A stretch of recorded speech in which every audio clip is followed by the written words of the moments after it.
নোয়াখালী বাংলাদেশের দক্ষিণ পূর্বাঞ্চলে অবস্থিত চট্টগ্রাম বিভাগের একটি প্রশাসনিক জেলা নোয়াখালী। আয়তনের দিক থেকে এই জেলা বাংলাদেশের পঞ্চম এবং জনসংখ্যার দিক থেকে দশম বৃহত্তম জেলা নোয়াখালী।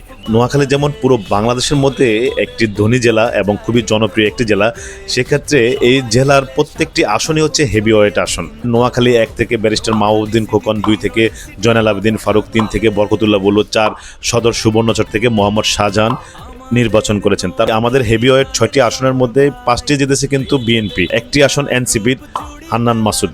প্রাচীন এবং জনপ্রিয় জেলা হয়েও কিন্তু এই হেভিওয়েট প্রার্থীরা কিন্তু মন্ত্রিসভায় স্থান পায়নি। এটা আমাদের জন্য খুবই দুঃখজনক একটি বিষয়। এখন আবার আরেকটি সম্ভাবনা দেখা যাচ্ছে, সেটি হচ্ছে আমাদের যে এই স্পিকার এবং ডেপুটি স্পিকার নির্বাচনের ক্ষেত্রে ব্যারিস্টার মাহবুবউদ্দিন খোকনের নাম সবচেয়ে বেশি শোনা যাচ্ছে। ব্যারিস্টার মাহবুবউদ্দিন খোকন যদি স্পিকার বা ডেপুটি স্পিকার হিসেবে যায়, নোয়াখালী বিভাগ আন্দোলনের পথটা আরেকটু সুগম হয়ে যাবে।